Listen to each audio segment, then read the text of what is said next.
The feeling that you get when you discover a place you instantly fall in love with is wonderful. The calmness, the serenity, the feeling that you were meant to be there one day.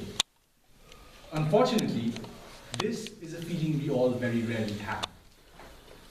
Because of our work or other commitments that we think are unavoidable. Presiding officer, fellow Toastmasters, and dear guests, almost half of the people you meet will tell you that they have been frustrated by their work once in life. The other half will tell you they have been frustrated by their work time and again. But the whole lot will never tell you that they have often taken a break or traveled to get their peace of mind back. However, it is now time to realize that it's okay to take a break. It is now time to travel. Saint Augustine said that he who does not travel reads only one page of the book. We are so drenched and accustomed with our lives that we have forgotten the Mershangdi blues and replaced them with concrete blocks. We are so comfortable with the smog in a place we call home when just 20 minutes from the place I'm standing right now will get you somewhere you can't help but admire. We surely have lost this touch of traveling. Even I was so drenched and busy with my corporate life, with the ties and the suits and the documents, that I had forgotten how fresh air feels like. I was so worried what my boss would think if I just disappeared from work one day. Amidst all the worries, I got a call from my uncle though. He invited me for a 4-day tour to Pokhara. My initial reaction? A big fat no. However, the white angels within me got the better of the devil. And since I really wanted to give this engine a big boost, I said yes. And off I was, singing and playing and dancing.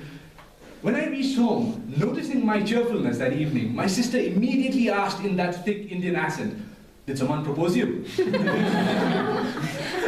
I kissed my mom on the forehead and asked her what I should bring her from Pokhara. Everything was falling into places just because of one phone call. The phone call that had me prepared to travel. Traveling is easily talked about, but not correctly done. Traveling gives us the opportunity to disconnect us from our regular hectic life.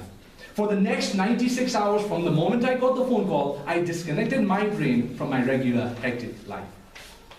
Just like you, I receive 100 emails every day. I was so worried about what I would do with my small little kingdom or empire if I just stopped responding to emails one fine day. But I took the risk. I set up an autoresponder on my email client and left the rest to Almighty. And I can vouch for you that even 3 days of not responding to those emails, my life is going perfectly fine. In fact, my clients, my colleagues, my employers appreciate my deed of taking a break in such a hefty schedule. And since then, life has been pretty amazing. We all have crazy schedules, family to take care of. Going away once in a while with friends or alone can give us time to think and make you realize how important these people are for you.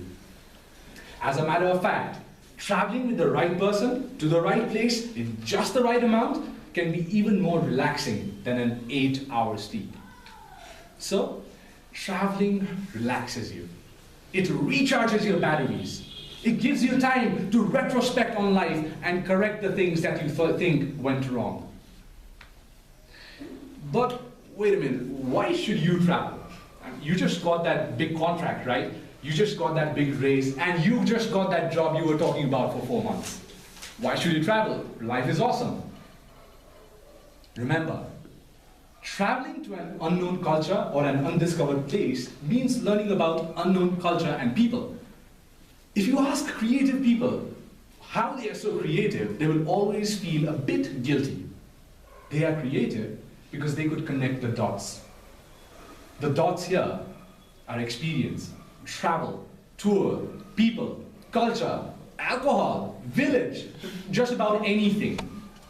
Traveling gives you time to think and gain all these experiences Everything you hear, everything you see, and everything you feel are recorded in the subconscious. Traveling gives you a big dopamine push, and then you get time to think about all these things that you thought would never matter.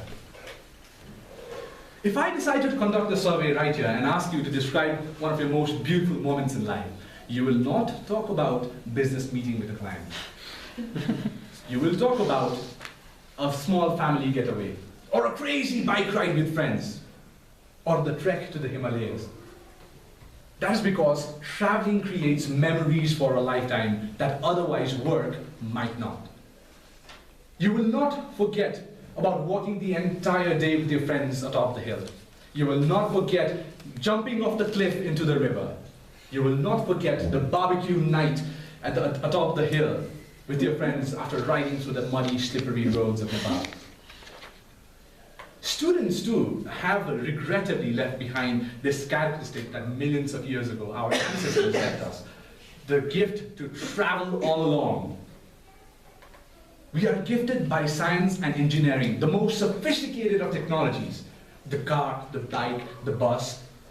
Yet, we tend to take a leave from work or take a holiday from school just to chill in our room with closed doors and watch artificial life in play behind the computer screen. I passionately urge you to think about it. The next time you feel frustrated, just take a break. The next time you feel you're burning out, don't just sit. Do not let life pass you by. Get that backpack ready, put on your hiking gear, make things happen. Just go, far or near, doesn't matter. Just go. The next time you're burning out, take a break. Laugh, love, scream, do whatever you want. Take a picture, hang it on a wall. Just live on.